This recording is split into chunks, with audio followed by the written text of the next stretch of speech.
الحمد لله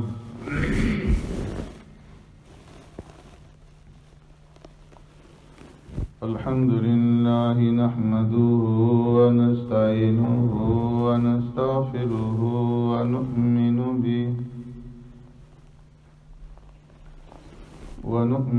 به ونتوكل عليه ونعوذ بالله من شرور أنفسنا ومن سيئات أعمالنا من يهده الله فلا مضل له ومن يضلله فلا هادي له ونشهد أن لا إله إلا الله وحده لا شريك له ونشهد أن سيدنا وسندنا ونبينا ومولانا محمدا عبده ورسوله أرسله الله إلى كافة للناس بشيرا ونذيرا وداعيا إلى الله بإذنه وسراجا منيرا أما بعد فقد قال الله تبارك وتعالى في القرآن المجيد والفرقان الحميد فأعوذ بالله من الشيطان الرجيم بسم الله الرحمن الرحيم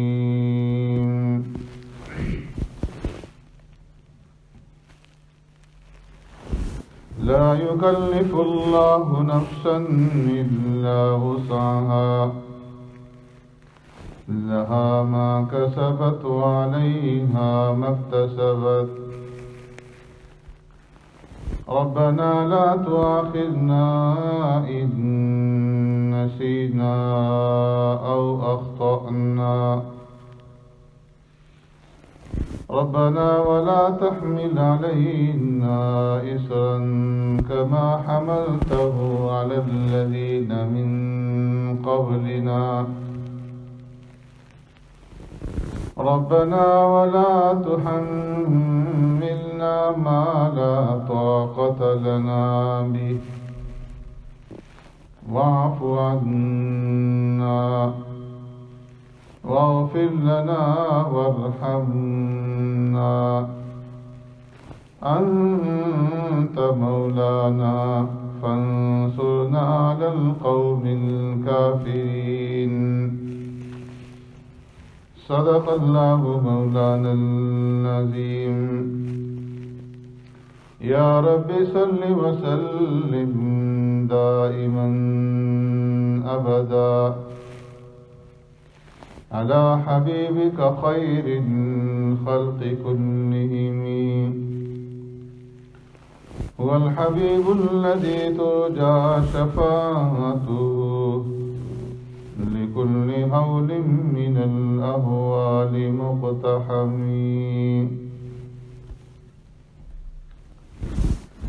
لا يكلف الله نفسا إلا وسعها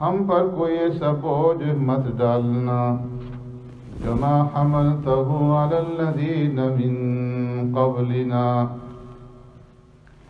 جس طرح آپ نے بوجھ ڈالا تھا ان لوگوں پر جو ہم سے پہلے تھے۔ ربنا ولا تحملنا ما لا طاقت لنا به، اے ہمارے پروردگار، اور ہم سے مت اٹھوانا کوئی ایسا بوجھ جس کی اٹھانے کی طاقت ہمارے اندر نہ ہو۔ واعف عنا، اور ہمیں معاف فرما دیجیے، واغفر لنا، اور ہماری مغفرت اور بخشش فرما دیجیے، وارحمنا، اور ہم پر اپنا رحم فرما دیجیے، انت مولانا، آپ ہی ہمارے مولا ہیں، فانصرنا علی القوم الکافرین، پس کافروں کے مقابلے میں ہماری مدد فرما۔ آمنت باللہ و بآیاتہ،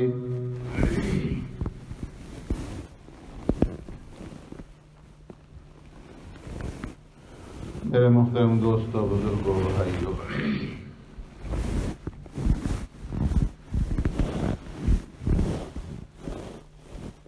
اس سے قبل اللہ تبارک و تعالی نے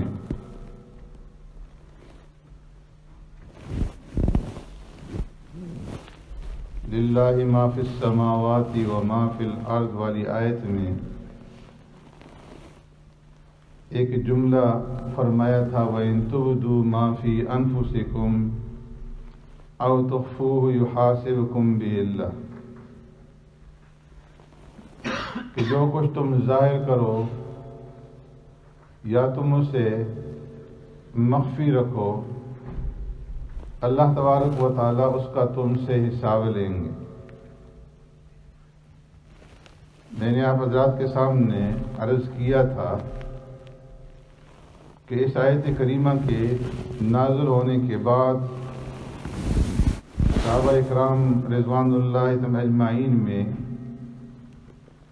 تشویش کی لہر دوڑ گئی، بہت زیادہ پریشان ہوئے، اور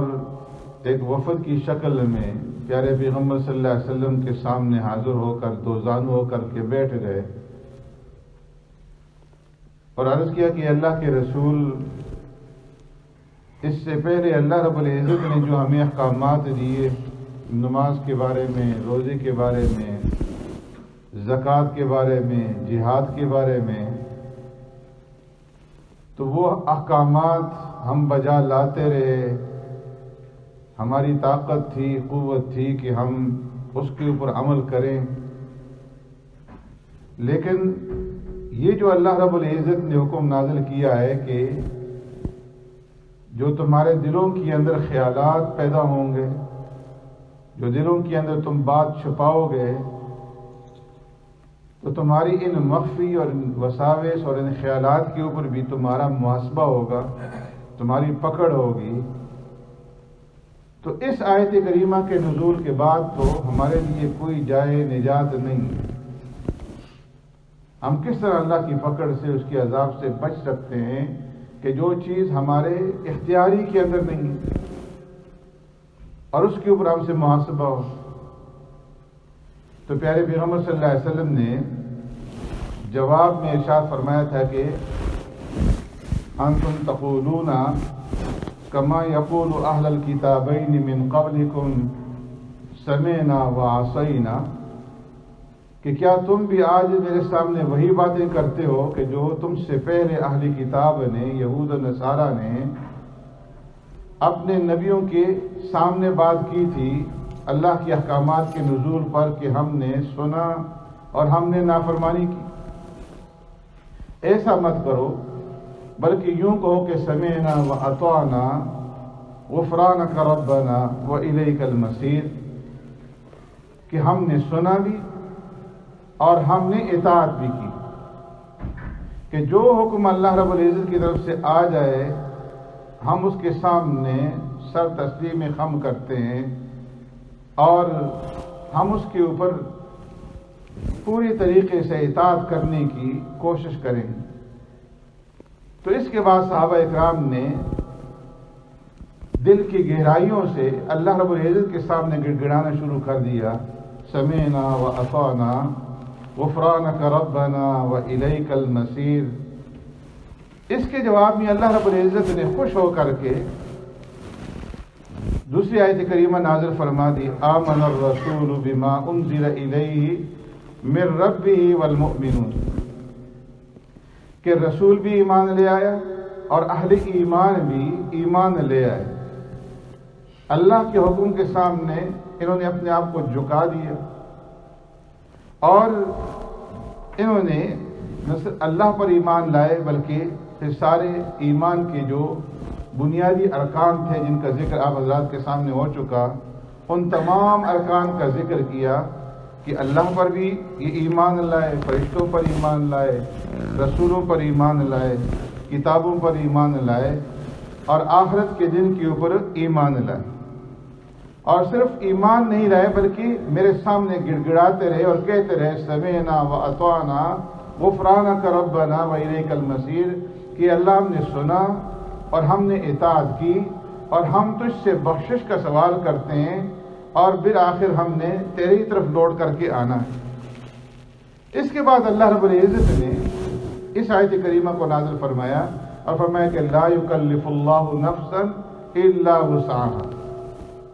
اور پہلا جو حکم دیا تھا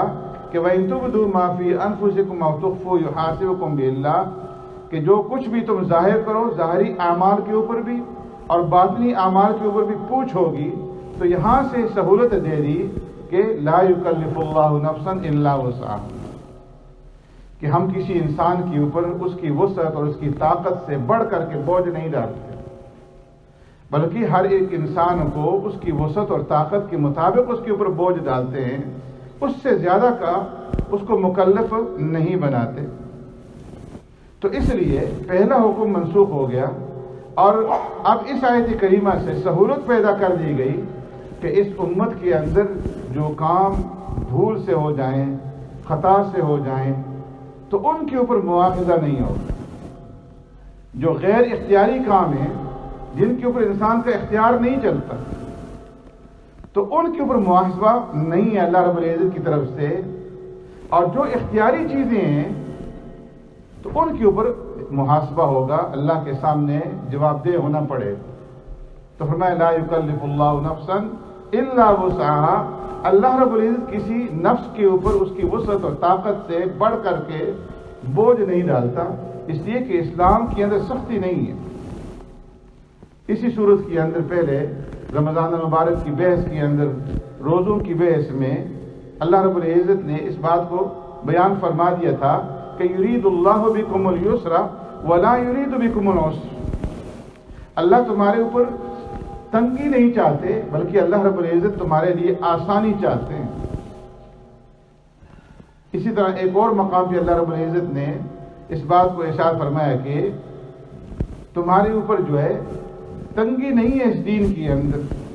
آپ صلی اللہ علیہ وسلم نے ارشاد فرمایا کہ الدین یسر، دین کے اندر جو ہے سہولت اور آسانی ہے۔ تو فرمایا کہ لا یکلف اللہ نفسا الا وسعها لها ما کسبت وعلیہا ما اکتسبت، انسان کے جو غیر اختیاری کام ہیں، غیر اختیاری اموروں کے اوپر، غیر اختیاری کاموں کے اوپر پکڑ نہیں ہے، ہاں جو اختیاری کام ہے جو اپنے ارادے اور اختیار سے انسان کرتا ہے اس کے اوپر اس کی پکڑ ہوگی۔ لہا ما کسبت وعلیہا ما اکتسبت، اگر اچھا کام کرے گا، کوئی نیکی لے کر کے آئے گا تو اس نیکی کا، اس اچھائی کا اجر اور اس کا بدلہ، اس کا ثواب اللہ کی طرف سے دیا جائے گا۔ وعلیہا ما اکتسبت،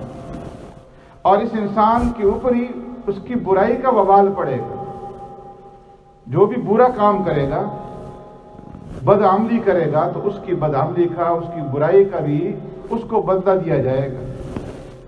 جس طرح ایک دوسرے مقام پہ اللہ رب العزت نے فرمایا کہ فَمَن يَعْمَلْ مِثْقَالَ ذَرَّةٍ خَيْرًا يَرَهُ وَمَن يَعْمَلْ مِثْقَالَ ذَرَّةٍ شَرًّا يَرَهُ، کہ جو انسان ایک ذرہ برابر بھی کوئی نیک عمل لے کر کے آئے گا، ہم اس کو اس کا بدلہ دیں گے، اور وہ اپنے اس نیک عمل کو قیامت کے دن دیکھ لے گا اپنے سامنے. اور اسی طریقے سے جو ذرہ برابر بھی کوئی برا عمل لے کر کے آئے گا، برائی لے کر کے آئے گا، وہ بھی اس کے سامنے آ جائے گی اور اس کا بھی اس کو بدلہ دیا جائے گا. تو اس لیے فرمایا کہ لہا ما کسبت وعلیہا ما اکتسبت. اگر نیک عمل کرو گے تو اس کا بدلہ بھی تمہیں ملے گا،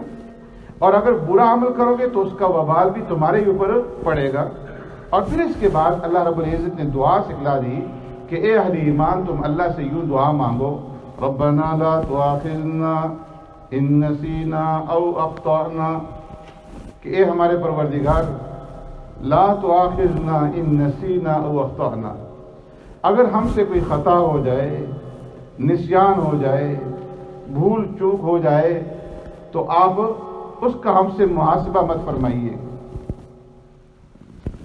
ایک ہے بھول جانا اور ایک ہے خطا. بھول کسے کہتے ہیں؟ نسیان اور بھول. فرمایا نسیان اور بھول اس کو کہتے ہیں کہ جو اس کے اندر انسان کی نیت نہ ہو، انسان کے ارادے کا دخل نہ ہو. نماز بھول گئے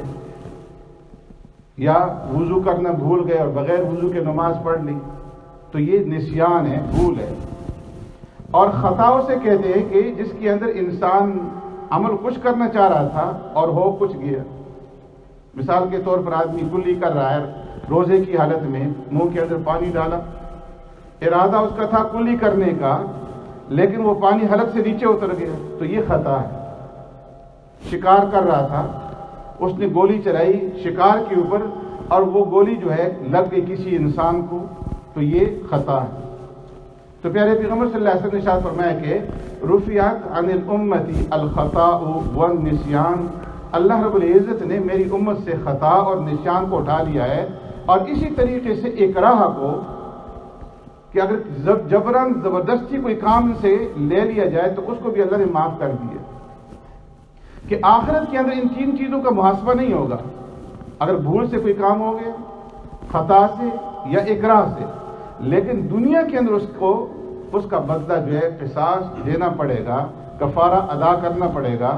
اگر کسی آدمی نے نماز بھول گیا ہے، نماز نہیں پڑھی، جب اسے یاد آئے تو اس کی قضا کرنی ہوگی. بے وضو پڑھی ہے اور یاد آیا تو اس نماز کی قضا کرنی ہوگی. اگر خطاً پانی حلق سے نیچے اتر گیا، اس کا روزہ جو ہے آخرت میں محاسبہ نہیں ہوگا لیکن اس کا روزہ ٹوٹ گیا، اس کی قضا اس کو کرنی ہوگی.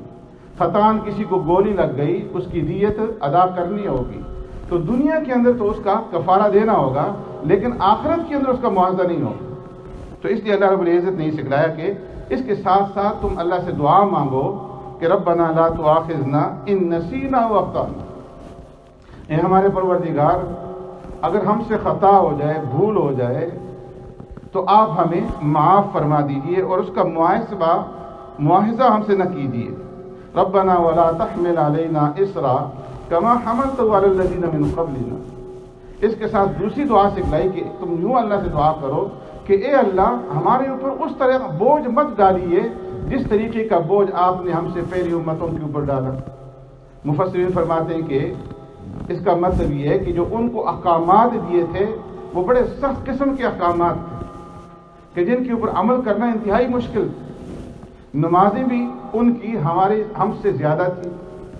اور شریعت کے جو احکامات تھے وہ بھی بڑے سخت تھے. فرمایا کہ ان کی شریعت کے اندر جو بنی اسرائیل کی شریعت تھی اس کے اندر جو ہے اگر کسی انسان کے بدن کے اوپر، اس انسان کے کپڑوں کے اوپر نجاست لگ جاتی تو دھونے سے وہ نجاست پاک نہیں ہوتی تھی جب تک کہ اس کپڑے کی اس مقام کو کاٹ نہ لیا جائے جہاں نجاست لگی ہوئی. اسی طریقے سے گوشت کھانے کی اجازت تھی لیکن چربی کھانے کی اجازت نہیں تھی. گوشت کھانا ہے تو چربی اس سے الگ کرو. زکوٰۃ کے اندر جو ہے چوتھائی حصہ زکوٰۃ کا پورے مال میں سے وہ ادا کرنا ہوتا تھا. روزوں کے اندر سختی تھی. تو جتنے بھی شرعی احکامات تھے، مال غنیمت ان کے لیے حلال نہیں تھا. قربانی کے لیے حکم تھا کہ تم استعمال نہیں کر سکتے، آگ جو ہے اسے جلائے گی.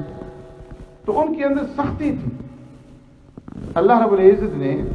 اہل ایمان پر، امت محمدیہ پر یہ کرم فرمایا کہ ان کے لیے آسانی پیدا فرما دی شرعی احکامات کے اندر، اور دعا سکھلا دی کہ تم اللہ سے یہ دعا مانگو کہ اے ہمارے پروردگار ہمارے اوپر اس طرح کا بوجھ مت ڈالیے کما حملتہ علی الذین من قبلنا، جس طریقے کا بوجھ آپ نے ہم سے پہلی امتوں پر ڈالا تھا۔ ربنا ولا تحملنا ما لا طاقت لنا، اے اللہ ہمارے اوپر کوئی ایسا بوجھ ہم سے مت اٹھوائیے کہ جس کے اٹھانے کی طاقت نہ ہو۔ اس سے مراد فرمایا کہ آفات ہیں کہ جو قدرتی آفات اور بلیات آ جاتی ہیں، نازل ہو جاتی ہیں، اس سے پناہ مانگی گئی ہے کہ ہمارے اوپر کوئی ایسی آفتیں نہ آئیں کہ جن کو ہم برداشت نہ کر سکیں۔ اور پھر اس کے بعد دعا سکھلائی واعف عنا، کہ اے اللہ تو ہمیں معاف فرما دے اور ہماری مغفرت فرما، ہمارے اوپر رحم فرما، اس لیے کہ انت مولانا، آپ ہمارے کارساز ہیں، آپ ہمارے مولا ہیں، فانصرنا علی القوم الکافرین، کافروں کے مقابلے میں اے اللہ تو ہماری مدد فرما۔ تو یہ سورہ بقرہ کی آخری آیت کریمہ ہے۔ اللہ رب العزت کے فضل سے جمعے کے اس بیان کے اندر سورہ بقرہ کی تفسیر مکمل ہو چکی، اور سورہ بقرہ کی پورے قرآن کریم کے اندر بڑی عظیم شان ہے۔ پیارے پیغمبر صلی اللہ علیہ وسلم نے فرمایا کہ یہ قرآن کریم کا خیمہ ہے، جس طرح ایک بڑا خیمہ ہوتا ہے اور اس خیمے کے اندر بے شمار چیزیں آ جاتی ہیں، اسی طریقے سے فرمایا کہ یہ سورہ بقرہ یہ قرآن کا خیمہ ہے کہ اس کے اندر اللہ نے بے شمار احکامات جو ہے وہ بیان فرمائے، کہ توحید کا بیان بھی تھا، رسالت کا بیان بھی تھا، نمازوں کا بھی، روزوں کا بھی، زکوٰۃ کا بھی، اور باقی جتنے بھی اصول اور تھے ضروری چیزیں تھیں، سارے کے سارے احکامات اللہ نے اس صورت کے اندر بیان فرما دی۔ اور پیارے پیغمبر صلی اللہ علیہ وسلم نے ارشاد فرمایا کہ سورہ بقرہ کی جو آخری آیتیں ہیں، آمن الرسول بما انزل الیہ من ربہ والمؤمنون سے لے کر کے یہاں قوم الکافرین تک، یہ دو آیتیں جو ہیں یہ اللہ رب العزت نے خاص جنت کے خزانوں میں سے مجھے عطا فرمائی ہیں، اور یہ معراج کا تحفہ کہ جب سرکار دو عالم صلی اللہ علیہ وسلم معراج میں تشریف لے گئے تو 3 تحفے اللہ رب العزت نے معراج کے اندر پیارے پیغمبر صلی اللہ علیہ وسلم کو عطا فرمایا۔ ایک تو نمازوں کا تحفہ تھا کہ 5 وقت کی نمازیں پہلے 50 دی گئیں اور 5 باقی رکھی گئیں، اور فرمایا گیا کہ 5 کی پابندی کرو 50 کا ثواب ملے گا۔ اور دوسری یہ 2 آیتیں ہیں آمن الرسول سے آخر تک، فرمایا کہ جو آدمی رات کو سونے سے پہلے ان 2 آیات کی تلاوت کرے گا وہ شیطان کے وار سے محفوظ رہے گا۔ اور آپ صلی اللہ علیہ وسلم نے فرمایا کہ جنت کے خزانوں میں سے اللہ رب العزت نے مجھے یہ 2 آیتیں عطا فرمائی ہیں کہ یہ 2 آیات اللہ نے اس کائنات، ان تمام مخلوقات کی پیدائش سے 2000 سال پہلے اپنے دست مبارک سے خود لکھی تھی، اور اپنے اس خزانے سے مجھے عطا فرمائی ہیں کہ نہ مجھ سے پہلے کسی کو یہ دی گئی اور نہ مجھ سے بعد کسی کو دی جائیں گی۔ فرمایا کہ جو آدمی عشاء کی نماز کے بعد ان 2 آیات کی تلاوت کرے گا تو یہ 2 آیتیں رات بھر کی عبادت کے لیے اس کے لیے کافی ہو جائیں گی۔ اگر وہ تہجد نہیں پڑھ سکتا تو یہ 2 آیات پڑھ لے تو فرمایا کہ اسے تہجد کا اجر و ثواب جو ہے وہ اللہ رب العزت عطا فرمائیں گے۔ ایک صحابی فرماتے ہیں کہ ہم اپنے زمانے کے اندر تصور بھی نہیں کر سکتے تھے کہ کوئی مسلمان بغیر آیت الکرسی کی تلاوت کیے ہوئے اور سورہ بقرہ کی 2 آخری آیات کی تلاوت کیے بغیر جو ہے وہ سو جائے۔ تو فرمایا فانصرنا علی القوم الکافرین، اے اللہ بھی کافروں کے مقابلے میں ہماری مدد فرما، اور فرمایا کہ کافروں کے مقابلے میں اہل ایمان کی اللہ مدد فرمائیں گے، لیکن اس کے لیے ایک شرط کہ اس وقت اللہ کی مدد آئے گی ایمان والوں کے لیے کہ جب وانتم الاعلون ان کنتم مؤمنین، جب اہل ایمان 100% ایمان کے اوپر قائم رہیں گے۔ اگر ایمان کے اوپر مومن نہیں ہے تو مدد بھی اللہ کی نہیں آئے گی۔ مدد مشروط ہے کہ امت کے اندر، اہل ایمان کے اندر شرک نہ ہو، بدعات نہ ہو، رسومات نہ ہو، سود خوری نہ ہو، رشوت نہ ہو، جھوٹ نہ ہو۔ یہ جتنی بھی بیماریاں ہیں، اگر ان بیماریوں میں سے کوئی بیماری اہل ایمان کے اندر موجود ہوگی تو مدد نہیں آئے گی۔ اور یہ مدد اس کو دیکھا امت مسلمہ نے کہ جب خلفاء کا زمانہ تھا کہ 50 سال تک پوری روئے زمین کے اوپر صرف اہل اسلام کا غلبہ تھا، اہل ایمان کا غلبہ تھا۔ کوئی طاقت اس وقت نہیں تھی مسلمانوں کے مقابلے میں جو آ سکے۔ لیکن اس کے بعد جب مسلمان دین سے دور ہوتے رہے اور ایمان سے دور ہوتے گئے تو اللہ کی مدد جو ہے وہ بھی دور ہوتی ہے۔ تو اس لیے اس کی ضرورت ہے کہ اللہ رب العزت سے استغفار کیا جائے، معافی مانگی جائے، اور دین کے اوپر جو ہے، دینی احکامات کے اوپر اپنی زندگی جو اس کے مطابق گزارنے کی کوشش کی جائے۔ سبحانک اللہم و بحمدک، نشہد ان لا الہ الا انت، نستغفرک۔